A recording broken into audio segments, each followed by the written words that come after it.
Today is the 30th anniversary of the turret explosion on the battleship USS Iowa.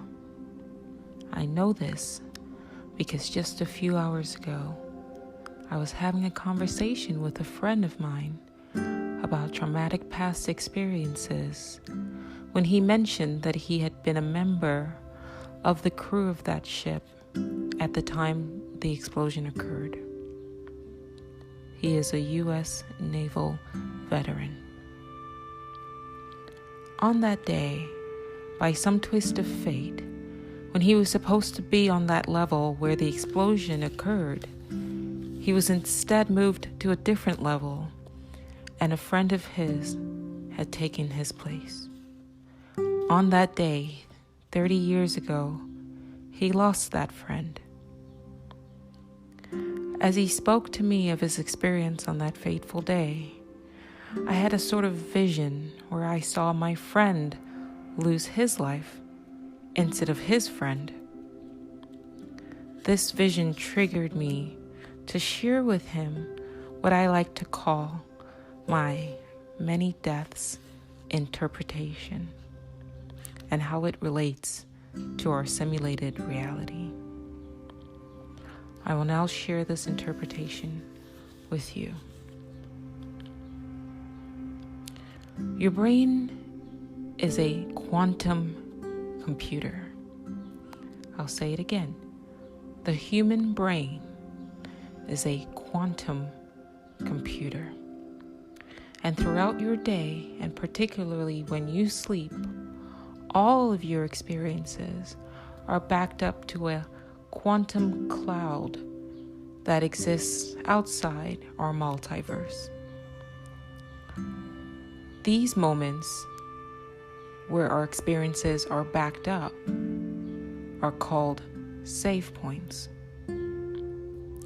These save points exist so that whenever you experience an arbitrary or unplanned accident that causes the death of your persona, that causes your death before the fulfillment of whatever objective or life path your consciousness set for itself before your birth, your life or your life experience is reset to that last save point so that you continue to have a relatively seamless transition in a new parallel universe where you survive or avoid whatever it was that previously killed you in your last reality.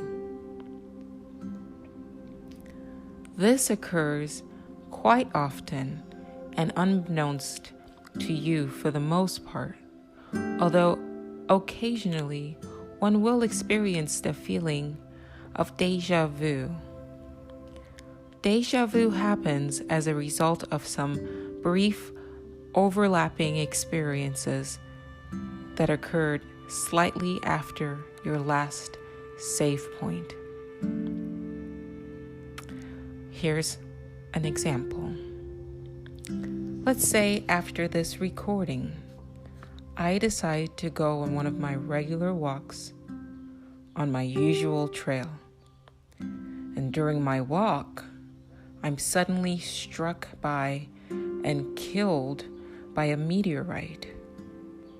If my last quantum save point occurred during the nap I took right before this recording, then my consciousness would be shifted or transferred to a parallel universe where I randomly decide to take a new trail today, thus narrowly escaping getting struck by the meteor. Those moments after my nap, from the recording of this episode to the moment I decide to go on a new trail instead, will trigger feelings of familiarity, which I will of course dismiss as just déjà vu. So to restate, if my safe point, or rather I should say, right before I chose to record this episode, I had just awoken from a nap. And so we'll call that nap a quantum safe point. And so all of my experiences up until that point where I took a nap were backed up to the quantum cloud. And then I wake up from my nap and I record this episode. And then I decide to go for a walk. On my walk, I normally go left. And as I choose to go left, at that moment, I'm struck by a meteor and I'm killed. From that point, my consciousness is thrown to a parallel universe where I wake up from the nap, with that nap being that fixed safe point. Now, in this new parallel universe, instead of making a left turn and getting struck by the meteor again, I choose instead to make a right turn, thus narrowly escaping my death, at least as it appears to me. But in this new parallel world, from the point of my nap to the point where I go right, because I had already done the same exact steps in the previous world, I would have feelings of deja vu. That's how quantum safe points work. So, when the story of the meteor strike is heard by myself, I will count myself as lucky for having decided against walking down my typical trail today, not realizing that perhaps I wasn't quite as lucky as I would like to think.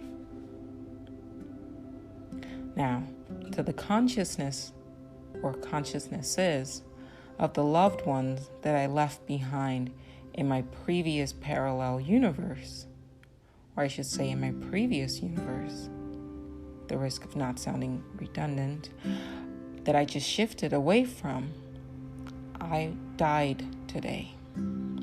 So, to the consciousnesses of the loved ones that I leave behind in my previous universe that I just shifted from because of the result of this meteor strike, today I died, killed by the meteorite.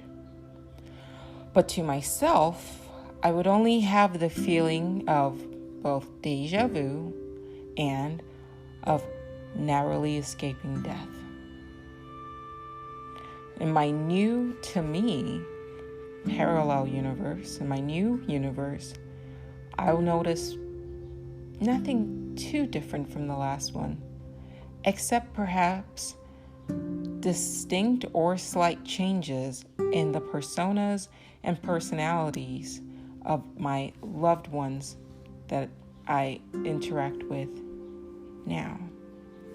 This would be because their consciousness, the consciousnesses that operate their personas in this new universe are completely different entities than those in the universe that I left behind. Does that make sense? So what I'm trying to say is this. If I've shifted and I died in parallel universe A, and I've now shifted to parallel universe B, where I didn't get struck by lightning, all of my loved ones that I'm tethered to, they're going to have the same personas and the same names and physical appearances, but their personalities might be slightly different because the consciousnesses that control their personas are completely different entities. In the episode prior to this one, episode 9, I talk about your multi-selves, your many selves, and I think that that episode would be worth taking another listen to so that you can understand what I'm trying to say. Personas are like vehicles. Your persona is your body. It's a vehicle.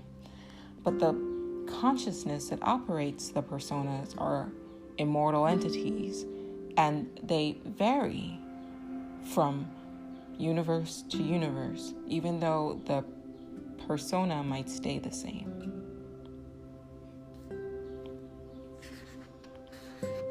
So, that is essentially a very, very simplified explanation of the many deaths interpretation. So, I said to my friend, the survivor, we are all survivors, immortal beings traveling through space-time, living many lives and dying many deaths. Somewhere out there in the multiverse, his friend who traded places with him on that fateful day, April 19th, 1989, in a parallel world, is now telling a story of how the fates traded his place on that deck with his friend who lost his life on this day 30 years ago. He will say a prayer for my friend, not realizing that my friend is somewhere out there in a parallel world saying a prayer back. Welcome to our multiverse. This is the nature of our reality. And you are listening to another episode of the Dark Oracle's Guide to the Multiverse. Thank you for listening.